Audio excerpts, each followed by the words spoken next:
Good morning students. आज हम लोग सामाजिक विज्ञान के अंतर्गत भूगोल विषय में अध्याय 5 उद्योग इस पाठ को पढ़ेंगे। उद्योग शब्द का संबंध उन आर्थिक गतिविधियों से है जो वस्तुओं के उत्पादन, खनिजों के खनन एवं अन्य सेवाओं से संबंधित है। तो इस पाठ के अंतर्गत हम कई प्रकार के उद्योग के बारे में आज पढ़ेंगे, जैसे कि कुटीर उद्योग, वन उद्योग, खनिज उद्योग, कृषि उद्योग, निजी उद्योग।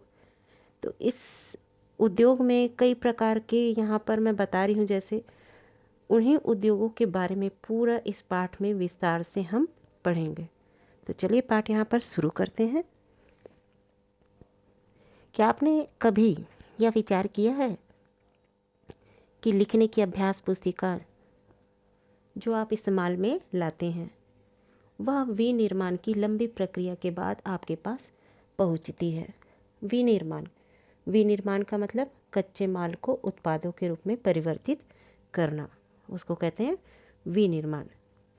इसके जीवन की शुरुआत वृक्ष से होती है, उसे काटा जाता है और लुगदी मिल तक के ले जाया जाता है। वहाँ वृक्षों की लकड़ी को संसाधित एवं काष्ठ लुगदी में परिवर्तित किया जाता है। काष्ठ लुगदी को रासायनिक द्रव्य के साथ मिलाया जाता है और अंततः मशीनों के द्वारा कागज के रूप में परिवर्तित किया जाता है। यह कागज प्रेस में जाता है, जहां रसायनों से निर्मित स्याही का इस्तेमाल पृष्ठों पर रेखाएं छापने के लिए किया जाता है। इसके उपरांत पृष्ठों को अभ्यास पुस्तिका के रूप में बांधकर व पैक करके बिक्री के लिए बाजार में भेज दिया जाता है। अंत में यह आपके हाथों में पहुंचती है। ये तो पहली क्रिया हुई। उसके बाद में द्वितीय क्रियाकलाप या विनिर्माण। विनिर्माण का मतलब मैं आप लोग को अभी बता ही दी हूँ कि विनिर्माण में कच्चे माल को उत्पादों के रूप में परिवर्तित करना। तो कच्चे माल को लोगों के लिए अधिक मूल्य के उत्पादों के रूप में परिवर्तित किया जाता है, जैसा कि आपने देखा लुगदी कागज के रूप में और कागज अभ्यास पुस्तिका के रूप में। ये विनिर्माण प्रक्रिया के 2 चरणों को प्रदर्शित करते हैं। उद्योग का संबंध आर्थिक गतिविधि से है जो कि वस्तु के उत्पादन, खनिजों के निष्कर्षण अथवा सेवाओं की व्यवस्था से संबंधित है। इस प्रकार लोहा और इस्पात उद्योग वस्तुओं के उत्पादन से संबंधित है। कोयला खनन उद्योग कोयले को धरती से निकालने से संबंधित है तथा पर्यटन सेवा देने से संबंधित उद्योग है। अब उसी के आधार में यहाँ पर उद्योगों का वर्गीकरण भी किया गया है। उद्योगों का वर्गीकरण कच्चा माल, आकार और स्वामित्व के आधार पर किया जाता है। कच्चा माल, कच्चे माल के उपयोग के आधार पर उद्योग कृषि आधारित भी हो सकते हैं, खनिज आधारित भी हो सकते हैं, समुद्र पर आधारित और वन आधारित हो सकते हैं। उद्योग जो है यहाँ पर जैसे उद्योगों का वर्गीकरण कर दिया गया है कच्चे माल के आधार पर, आकार के आधार पर और स्वामित्व के आधार पर। अब कच्चा माल जो है हमको कई प्रकार से प्राप्त हो सकता है।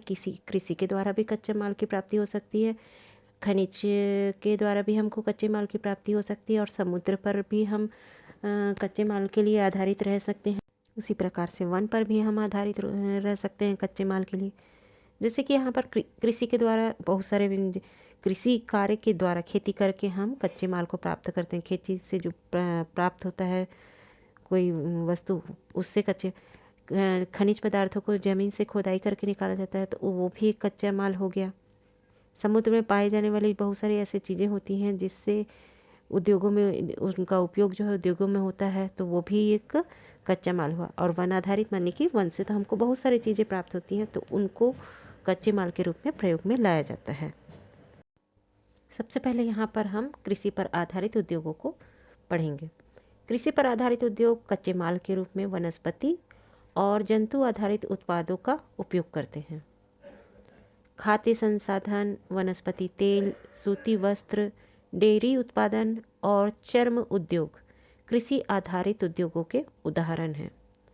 खनिज आधारित उद्योग हैं, प्राथमिक उद्योग हैं। खनिज पर आधारित उद्योग जो हैं वे प्राथमिक उद्योग हैं जो खनिज अयस्कों का उपयोग कच्चे माल के रूप में करते हैं। इन उद्योगों के उत्पाद अन्य उद्योगों का पोषण करते हैं। अयस्क से निर्मित लोहा खनिज आधारित उद्योग का उत्पादन है। यह कई अन्य उत्पादों के निर्माण के लिए कच्चे माल के रूप में प्रयुक्त किया जाता है, जैसे भारी मशीनों, भवन निर्माण सामग्री तथा रेल के डिब्बे बनाने में। उसी प्रकार से समुद्र आधारित उद्योग सागरों और महासागरों से प्राप्त उत्पादों का उपयोग कच्चे माल के रूप में करते हैं। समुद्री खाद्य प्रसंस्करण उद्योग जो है और मत्स्य तेल निर्माण इसके कुछ उदाहरण हैं। वन आधारित उद्योग वनों से प्राप्त उत्पाद का उपयोग कच्चे माल के रूप में करते हैं। लुगदी एवं कागज, औषध रसायन, फर्नीचर और भवन निर्माण वनों से संबंधित उद्योग हैं। तो यहाँ पर देखिए कच्चे माल से संबंधित जितने भी उद्योग यहाँ पर वर्गीकृत किया गया था, जैसे उद्योगों को वर्गीकृत किया गया है कच्चे माल के आधार पर, तो जिसमें कृषि आधारित, खनिज आधारित, समुद्र आधारित, वन आधारित बताया गया है। तो उनका पूरा उदाहरण यहाँ पर दे दिया गया है कि ये किस प्रकार के उद्योग कैसे ये समुद्र आधारित है, कैसे ये वन आधारित है, इसका पूरा उदाहरण दिया गया है। इसके बाद में देखिए आकार। अब आकार के आधार पर किस प्रकार से वर्गीकृत है। उद्योग के आकार का तात्पर्य निवेश की गई पूंजी की राशि, मतलब कि आप उस उद्योग में कितनी लागत लगा रहे हैं, नियोजित लोगों की संख्या और उसमें कितने लोग जो हैं काम में लगे हुए हैं, और उत्पादन की मात्रा से है। आकार के आधार पर उद्योगों को दो भागों में बांटा जा सकता है। एक तो लघु आकार के उद्योग हैं और दूसरा वृहत आकार के उद्योग। अब जैसे कि यहाँ पर एक तो पूंजी तो समझ आ गया, इसमें कितने लोग जैसे काम कर रहे हैं, साथ में उत्पादन की मात्रा, मतलब कि उसमें जो उद्योग का आकार भी बता दिया जाए। आकार में यही बताया जा रहा है जैसे कि उत्पादन जो हो रहा है वो कम मात्रा में हो रहा है या अधिक मात्रा में हो रहा है, उसमें बहुत अधिक लोग जो हैं कार्य कर रहे हैं या कम लोग कर रहे हैं। तो वही चीज़ को यहाँ पर लघु आकार के उद्योग और वृहत आकार के उद्योग बता दिया गया है। अगर उसको कम मात्रा में जैसे उत्पादन हो रहा है, कम लोग इसमें लगे हुए हैं, तो ये लघु उद्योग का रूप ले लेगा। लेकिन वहीं पर अगर इसमें बहुत सारे लोग जो हैं इसमें कार्य में लगे हुए हैं और बहुत ही अधिक मात्रा में यहाँ पर उत्पादन हो रहा है, तो ये वृहत आकार के उद्योग के अंतर्गत आता है। जैसे कि यहाँ पर क्या बता रहा है, कुटीर या घरेलू उद्योग छोटे पैमाने के उद्योग हैं जिसमें दस्तकारों के द्वारा उत्पादों का निर्माण हाथ से होता है, जैसे टोकरी बुनाई, मिट्टी के बर्तन और अन्य हस्त निर्मित वस्तुएं कुटीर उद्योग के उदाहरण हैं। बड़े पैमाने के उद्योग जो बड़ी मात्रा में वस्तुओं का उत्पादन करते हैं, उनकी तुलना में छोटे पैमाने के उद्योग कम पूंजी और प्रौद्योगिकी का उपयोग करते हैं। बड़े पैमाने के उद्योग में पूंजी का निवेश अधिक और प्रयुक्त प्रौद्योगिकी उच्च स्तरीय होती है। रेशम बुनाई और खाद्य प्रक्रमण उद्योग जो है लघु पैमाने के उद्योग हैं।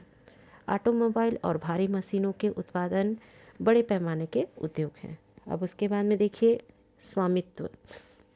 कच्चा माल देख लिया, आकार देख लिया, अब स्वामित्व के आधार पर। स्वामित्व के आधार पर उद्योगों को निजी क्षेत्र, राज्य स्वामित्व अथवा सार्वजनिक क्षेत्र, संयुक्त क्षेत्र और सहकारी क्षेत्र में वर्गीकृत किया जा सकता है। निजी क्षेत्र के उद्योगों का स्वामित्व और संचालन या तो एक व्यक्ति द्वारा या व्यक्तियों के समूह द्वारा किया जाता है। सार्वजनिक क्षेत्र के उद्योगों का स्वामित्व और संचालन सरकार द्वारा होता है, जैसे हिंदुस्तान एरोनॉटिक्स लिमिटेड और steel authority of India limited. संयुक्त क्षेत्र के उद्योगों का स्वामित्व और संचालन राज्यों और व्यक्तियों अथवा व्यक्तियों के समूहों द्वारा होता है। इसका स्वामित्व और संचालन जो है राज्यों और व्यक्तियों या फिर व्यक्तियों के समूहों द्वारा होता है। मारुति उद्योग लिमिटेड संयुक्त क्षेत्र के उद्योगों का एक उदाहरण है। सहकारी क्षेत्र के उद्योगों का स्वामित्व और संचालन कच्चे माल के उत्पादकों या पूर्तिकारों, कामगारों अथवा दोनों द्वारा होता है। आनंद मिल्क यूनियन लिमिटेड तथा सुधा डेयरी सहकारी उपक्रम के उत्तम उदाहरण हैं। तो यहाँ पर देखिए हमने जैसे कि उद्योगों के बारे में पढ़ा, तो उद्योगों को किन किन आधार पर यहाँ पर वर्गीकृत किया गया, वो सारी चीज़ का यहाँ पर भी पूरा एक एक चीज़ पढ़ चुके हैं। और स्वामित्व के आधार में भी यहाँ पर बहुत सारा चीज़ बताया गया है, किन किस प्रकार से इसका वर्गीकृत किया गया है। तो इससे आगे जो है उद्योगों की अवस्थिति को जो प्रभावित करने वाले जो कारक हैं, इसको हम अगली क्लास में पढ़ेंगे।